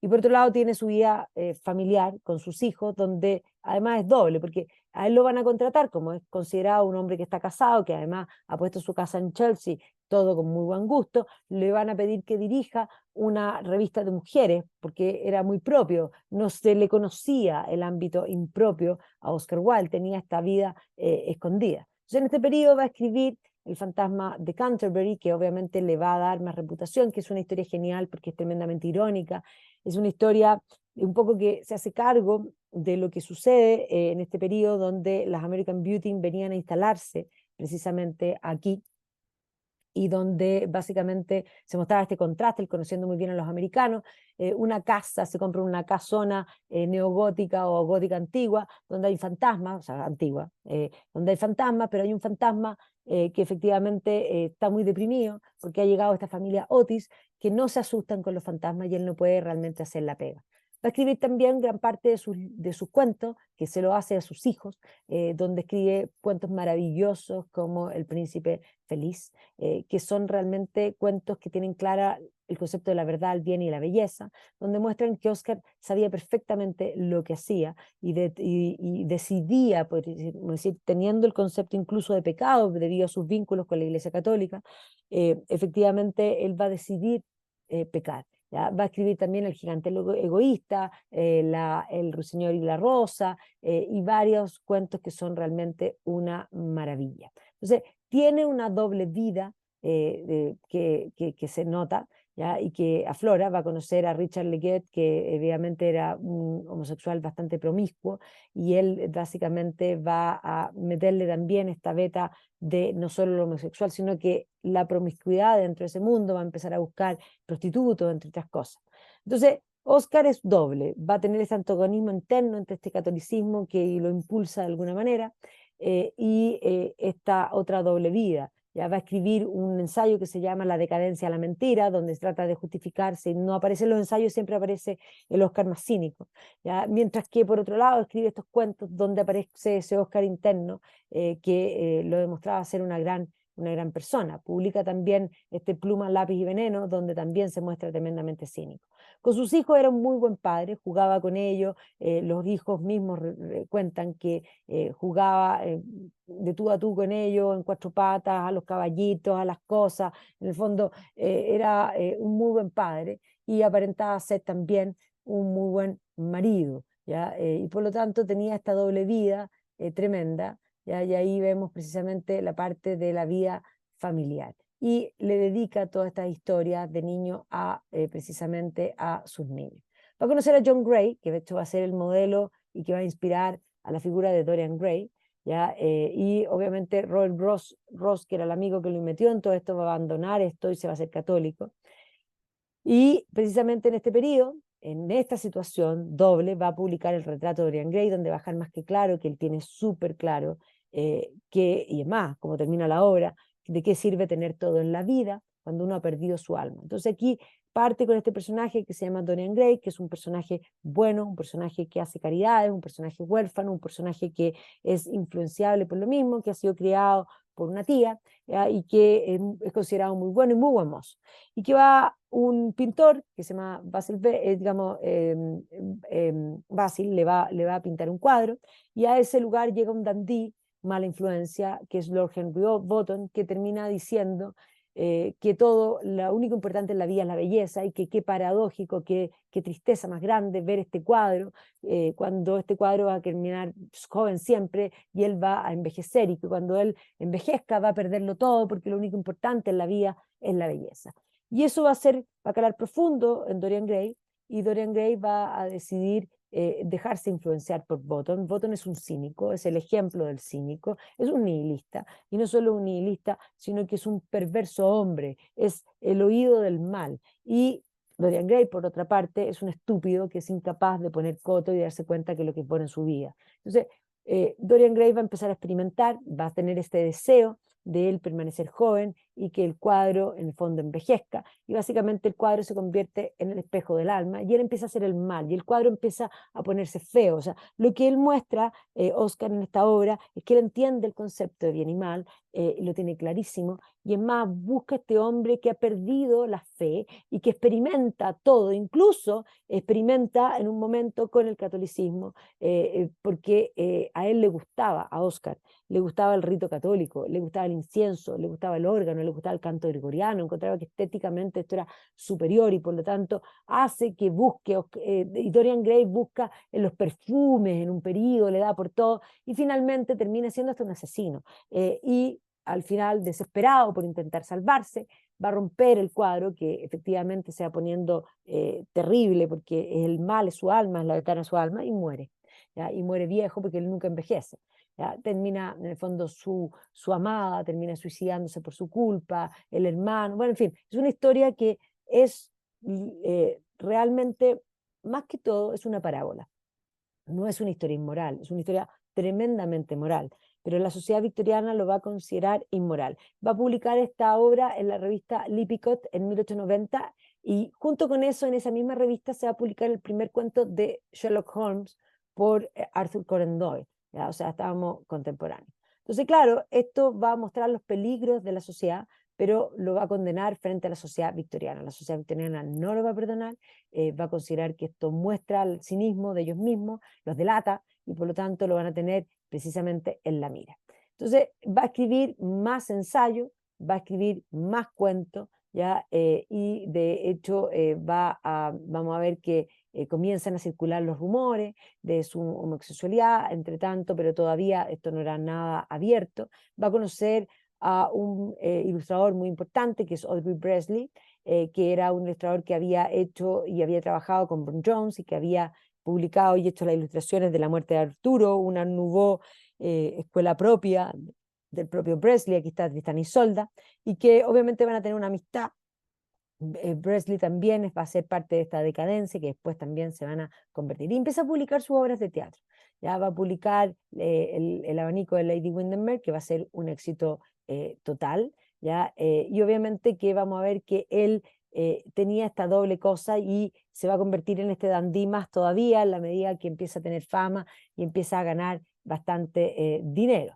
¿Ya? Va a empezar a tener en esta vida dualista, va a empezar a incursionar con jóvenes cada vez más jóvenes y va a terminar conociendo al hijo segundo del marqués de Queensberry, un hijo que era bastante rebelde, que no era el heredero digamos, a ser marqués, sino que tenía un hermano mayor. Por lo tanto los padres le pasaban plata y vivía su vida por todas partes, viajaba, y efectivamente este joven, que se llama Lord Alfred Douglas, o sea, Bossy, se va a convertir en el amante de Oscar Wilde. Van a ser muy cercanos. De hecho, vamos a ver que él siempre iba a la casa, llevaba a estos niños que lo seguían, pero Constance nunca tuvo ni puso ningún reparo. Él se alejaba y arrendaba casas para poder escribir, ¿ya? Y de hecho va a escribir Una mujer sin importancia, ¿ya? Y de hecho va a pasar una temporada con Bossy, y un poco aquí uno hoy día mira si estaba haciéndole un guiño a la propia Constance, que Constance va a demorar largo tiempo en saber esta realidad. Pero claro, Bossy va a ser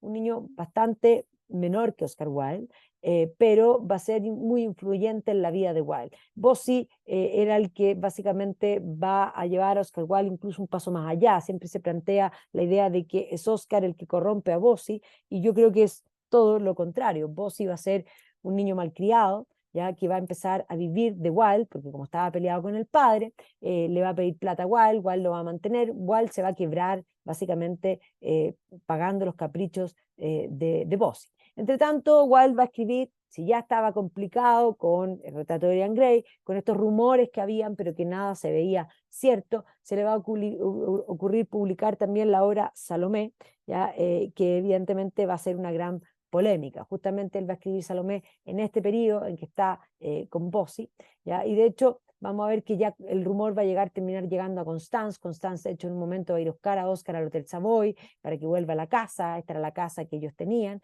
y que evidentemente esto se va a ir tornando cada vez más, más de color de hormiga. Por otro lado, Bossy estaba vinculado a un montón de escándalos. O sea, no solo vivía de Wilde y era su amante, sino que era amante de muchos otros y tenía una vida tremendamente escandalosa y era un personaje bastante pervertido, ¿ya? Aunque tenga cara de ángel, ¿ya? Pero efectivamente va a ser un dolor de cabeza tremendo para Oscar. Y claro, después va a escribir esta obra que parece toda una ironía, Una mujer sin importancia, un marido ideal, ¿ya? Cuando en realidad de ideal no tenía absolutamente nada. Aquí son fotos que se saca el propio Bossy, en el fondo con otros. O sea, Bossy no era ni siquiera una pareja, podríamos decir, fiel. Pero claro, aquí las cosas cambian.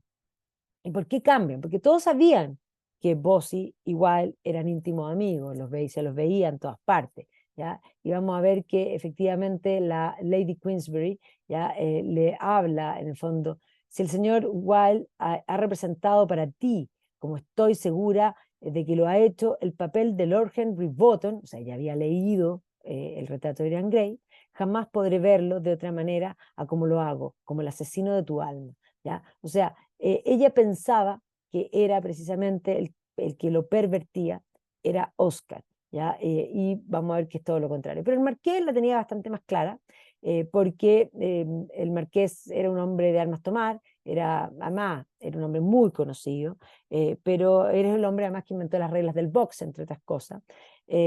Efectivamente se peleaba con el hijo, le cortaba la plata, y ahí es donde le pedía plata, y se le va a morir el hijo mayor. Y cuando se le muere el hijo mayor, el heredero en el fondo al título es Bossy. Y por lo tanto ya no puede seguir comportándose como se comporta, y esa es la razón por la que el padre comienza a apretar, y vamos a ver que Bossy, para pelearse con su padre, va a usar y va a poner al medio a Oscar. Pero Oscar, justo en este periodo que está todo esto sucediendo, va a publicar Salomé. Salomé va a ser un escándalo, ¿ya? Porque básicamente él pone esa idea del deseo sexual de Salomé en el fondo, para con, digamos, Juan Bautista, y que cuando Juan Bautista la rechaza, ella pide la cabeza a Juan Bautista, pero toma la cabeza a Juan Bautista y la besa, o sea, este sentido como erótico que le pone por detrás. Pero además le va a pedir a Audrey Presley que que la ilustre, y eso va a ser aún más gráfico. Si era un poco pasado de punta lo que él publicaba, las ilustraciones van a ser aún más, ¿ya? Ahora, Oscar en un momento vuelve con su familia porque Bossi se va a ir a Egipto y va a estar todo bien y él va a volver a estar estable con su familia, con los niños. Constanza feliz, aunque Constanza sabía esto que sucedía, estaba dispuesta a perdonarlo. Pero claro, va a surgir el nuevo escándalo, este Salomé, porque precisamente Oscar había contratado a Audrey Presley, que es parte de este mundo de la decadencia también británica, era el ilustrador de una revista que se llamaba el Yellow Book, que era tremendamente contestatario, que había ilustrado varias cosas, como yo les dije, la obra de Thomas Malory, La muerte del rey Arturo, pero no solamente eso, sino que también Tristan y Isolde tenía un estilo bastante particular, se había hecho amigo de Oscar Wilde, y obviamente cuando Oscar le pide que ilustre Salomé, él le dice que ningún problema. Ya la portadilla, con no solamente los pechos al desnudo del demonio, ¿ya? Sino que el bello público va a ser una cosa para la sociedad victoriana algo muy tremendo, que no es solamente aquí, sino que aquí están totalmente desnudos, ¿ya? Digamos, las partes, digamos, al aire, lo que va a hacer para la sociedad victoriana, pechoña, muy tremendo. Además va a usar este ejemplo del peacock, ya del fondo de los pavos reales, que va a estar en torno a esta capa y pongo a la portadilla, que también evoca a lo sensual, ¿ya? Y obviamente el baile de Salomé frente a Herodes, que Herodes obviamente también tiene una connotación, eh, digamos, erótica. Y obviamente el concepto de la cabeza y esto de que ella besa finalmente la cabeza. Pero aquí vemos, la sociedad victoriana va a estar tremendamente escandalizada, ¿ya? Y aquí vemos el concepto de la lujuria, que obviamente, ay, perdón, va a complicar a Oscar en ese momento. Ahora, Bossi vuelve de Egipto, había tenido un romance con otro y por lo tanto Oscar va a París para terminar esta relación que era tóxica, y sin embargo lo convence de que vuelvan, ¿ya? Y por lo tanto él le escribe aquí esta importancia de llamarse Ernesto, y que básicamente la forma de escribir era como un escape para toda su vida.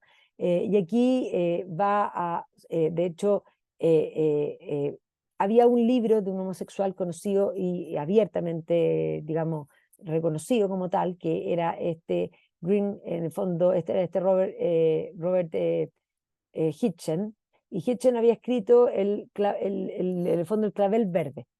Y por lo tanto, vamos a ver que esto se va a convertir también en un ícono, porque cuando se estrena El marido ideal, que le va a ir muy bien, que va a ser un éxito total, ya posteriormente va a venir el estreno de La importancia de llamarse Ernesto, que en realidad no es Ernesto, Ernest en inglés significa bien educado, con los modales, o sea, es mucho más que Ernesto, es un juego de palabras, que en castellano no funciona. Por lo tanto, la importancia de ser educado, básicamente, es lo que significa esta obra. Pero claro, él estaba, por una parte, en el pic de su historia, pero en la mira y en el ojo del huracán. Y justamente antes de este estreno, le va a dejar una tarjeta, el marqués de Queensberry, donde le dice a Oscar Wilde y le pone sodomita. Y entonces, él no toma mucho en cuenta esto, pero es Bossi el que insiste que de alguna manera vaya en contra del papá. De hecho, el marqués de Queensberry trata de funar el estreno, esto antes, el estreno de La importancia de llamarse Ernesto, donde además Oscar Wilde entra al escenario a presentar la obra con un clavel verde puesto, o sea, ya un poco liberando todos los secretos de todas las cosas. Pero el marqués de Queensberry le manda esta tarjeta y es Bossi quien quería pelearse con el papá, que además le había cortado las plata, el que le pide que digamos, vaya a la justicia, ¿ya? Y aquí vemos cómo efectivamente el marqués de Queensberry estaba dispuesto a todo, ¿ya? Y evidentemente era un hombre de armas tomar, había inventado, entre otras cosas, las reglas de, el box, ¿ya? En este momento comienza el juicio, esto es un escándalo, la familia lo pasa pésimo, Constance trata de tramitar un divorcio judicial, ¿ya? Y Oscar Wilde decide defenderse a sí mismo. El marqués va a exigir un pago inmediato de una cantidad de libras, lo que va a implicar que en el fondo les van a quitar todas las cosas. Va a haber un embargo judicial a la casa de Oscar Wilde y por lo tanto Constance va a tener que sufrir toda esta humillación en ese minuto.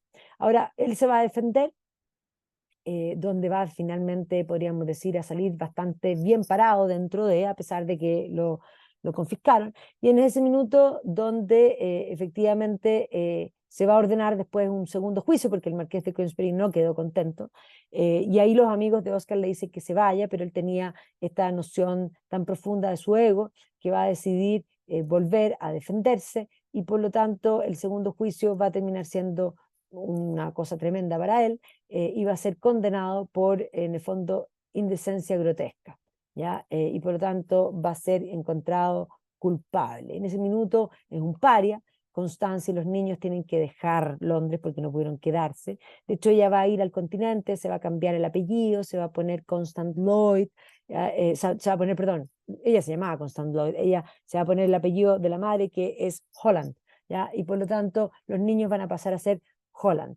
¿Ya? Y obviamente que aquí vamos a ver que incluso hay gente que lo defiende, el obispo católico lo defiende porque dice que es un buen hombre, y dice, conocí a Wilde, y a pesar de el único gran vicio que tenía, que sin duda era patológico, jamás he conocido a un hombre que reunieran tantas adorables virtudes cristianas. O sea, era un hombre doble, ¿ya? Y sin duda ese va a ser su problema.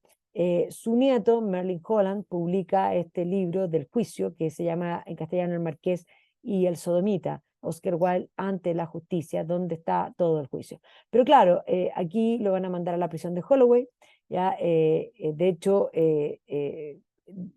la Lady Queensberry va a acercar a su hijo al oratorio, finalmente Bossy va a terminar católico, para que un poco se hagan una idea de cómo van a ir cambiando. ¿Ya? Lo van a mandar preso, así que va a ir a la cárcel, ¿ya? Lo van a trasladar incluso de una cárcel a otra, va a terminar en la cárcel de Reading, ¿ya? Finalmente. ¿Ya? Y por lo tanto va a estar bastante melancólico, va a lograr que le traigan libros, va a pedir papel y lápiz, va a escribir una carta, una obra que se conoce como De Profundis, que es una carta a Bossi, en la que confiesa su alma, que es una obra maravillosa, que fue publicada mucho tiempo después y que la historia del mismo manuscrito de Profundis es increíble porque esa carta la guardó Ross y la guardó por largo tiempo y la verdad es que nunca pensó que se fuese a publicar y se publica entrado amplio el siglo XX. Pero en este periodo él va a leer La Tentación de San Agustín, va a pedir a Flaubert, va a pedir también la Divina Comedia, entre otras cosas, ¿ya? Y va a pedir un libro de, en el fondo, de la vida nueva de Dante, esa Valera Dante, que para él dice que sea Dante mi guía en el infierno, lo va a pasar muy mal. Constance lo va a ir a ver varias veces, lo va a ir a ver también para contarle una mala noticia, que se muere la madre, ¿ya? Y ella está dispuesta a perdonarle, y ella dice, mi pobre y errado marido, que es débil, más que malvado, se arrepiente tremendamente de todas sus locuras pasadas y no puedo negarle el perdón que me ha pedido. ¿Ya? Así que ella lo va a ver, la madre, como les dije, muere, es Constance la que le cuenta este desastre, ¿ya? Y obviamente que finalmente bueno, esto es parte del de Profundi, dice, por fin veo una verdadera meta hacia la que puedo ir, a la que puedo llevar mi alma en forma sencilla, natural y correcta, ¿ya? El buen dolor que a Dios volver nos hace, o sea, se vuelve muy religioso.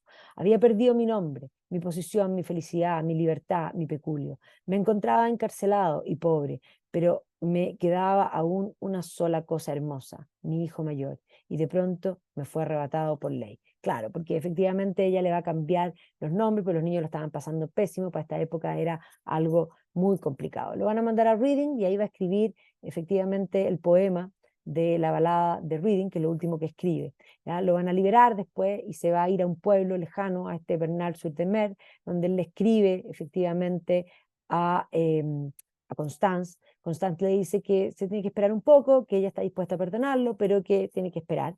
Se va a enterar que Audrey Bresley se había hecho católico, y Audrey Bresley, ojo, cayó también en desgracia por haber estado cercano a Wilde, y a pesar de haberse hecho católico y haber tratado de enmendar la vida, no lo van a contratar nadie, y en medio de la pobreza se va a enfermar y se va a morir, ¿ya?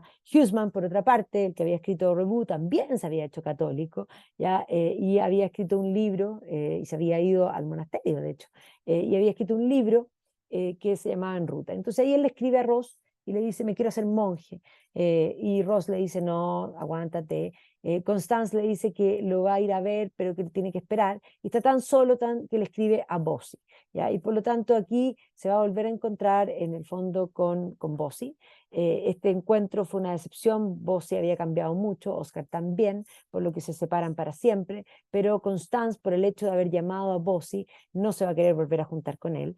De hecho, Constance después se va a enfermar. Va a tener un problema a la columna, se va a someter a una operación y se va a morir. Y ahí Oscar va a caer en la, digamos, en el hoyo más profundo, porque en el fondo siempre la móvil la quiso, no va a ver nunca más a sus hijos.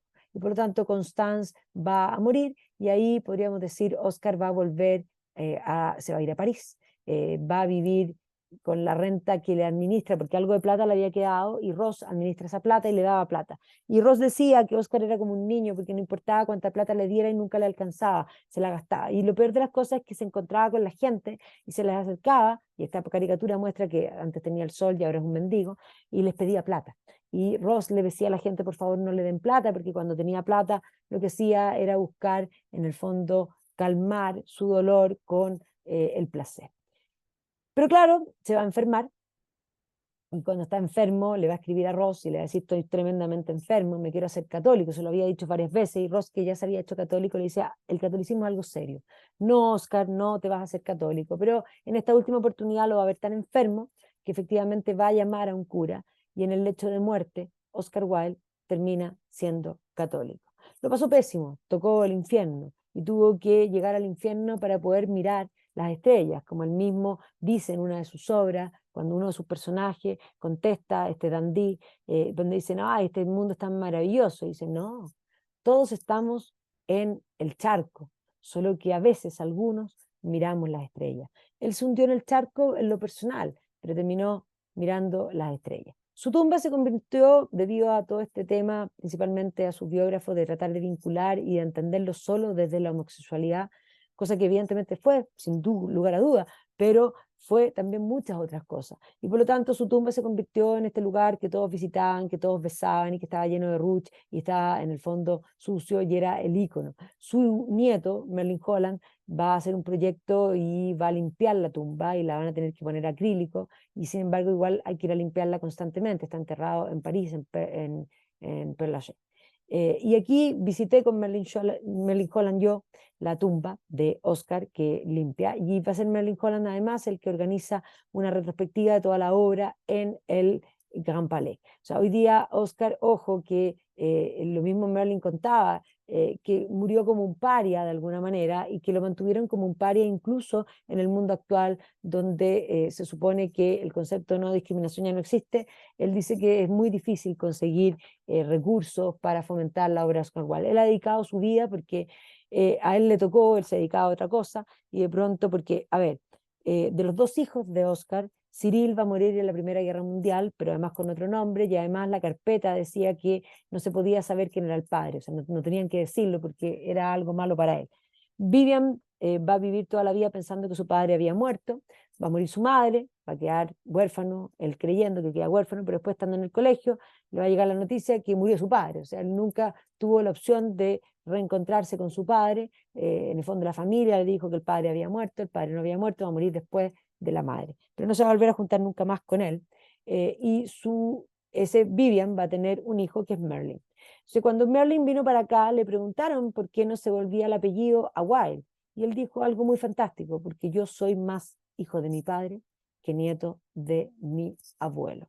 Y la verdad es que la familia lo pasó muy mal, ¿ya? Y por lo tanto él mantiene Holland. Pero cuando murió el padre, él recibió todas las carpetas que el padre tenía, porque a su vez todas las cosas de la familia finalmente se las mandaron a Vivian. Vivian vivió y escribió una biografía de su padre, a este padre que no volvió a ver nunca más, en base a los documentos que le entregaron. Y este nieto hereda todo y por lo tanto se dedicó a estudiar, a leer al abuelo, y al encontrarlo y a descubrirlo y a entender que en realidad el abuelo era súper buena persona, pero que vivió esta vida tormentuosa por decisiones propias, por elegir mal, él va a publicar varias obras, va a publicar todas las cartas de Oscar Wilde, va a publicar El Marqués y el Sodomita, y se ha dedicado a promover su obra, ¿ya? Entonces, de su vida, muchos en el fondo biógrafos, Matthew Sturgis, aquí Makina, ya está por supuesto el de Ellman, que es uno de los más controvertidos, pero también en el fondo, digamos, está también esta de, digamos, de Mendelssohn, y está también la de Joseph Pearce, que aquí está la de Joseph Pearce, que es precisamente esta verdad sin máscara. Se ha escrito también sobre sus mujeres, la influencia de las mujeres, Florence Balcom, la madre, Constance, como algo importante en la vida.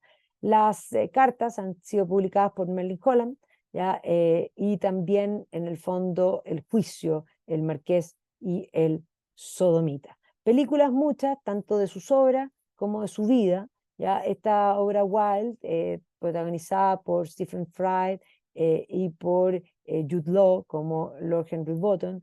Es una película interesante, pero el foco de la película es la relación de ellos dos y básicamente el concepto de la promiscuidad. Ese es el foco, y que no es el único foco, o sea, es una simplificación de lo que realmente Oscar Wilde fue, ¿ya? Pero ahí está Stephen Fry como Oscar Wilde. Y en el último tiempo apareció esta película que se llama El Príncipe Feliz, donde Rupert Everett, que ha representado mucho de sus papeles y que es un hombre muy cercano y seguidor de Oscar Wilde, hace de Oscar Wilde, y que es la etapa final, esta etapa de Wilde liberado de la cárcel, un Wilde ya cambiado, un Wilde que que se junta en este último encuentro con Bossy, y que básicamente intenta enmendar la vida. ¿Ya? Y ahí está Constance, ahí están los niños, que evidentemente lo van a pasar bastante mal. Y ahí están conversando en el sur, y un poco es esta idea de esta última oportunidad de intentar enmendar la vida. Y de sus obras, por supuesto, Dorian Gray, la más representada, su única novela. La última película esta es muy mala, para que no la vean y no cercan al libro. Salomé también ha sido interpretada, y muchas son obras de teatro que están grabadas en vivo y con grandes cast que posteriormente son llevados al cine. Pero también están algunas que son hechas para cine, como por ejemplo ahí La importancia de llamarse Ernesto, y ahí precisamente Rupert Everett aparece en muchas porque es un fanático de Oscar Wilde. Somos muchos los fanáticos de Oscar Wilde. La próxima semana vamos a seguir en literatura, pero nos vamos a ir a España, a esa generación del 98, ¿ya? Estas generaciones que van a marcar un poco la literatura, a Unamuno, ¿no es cierto?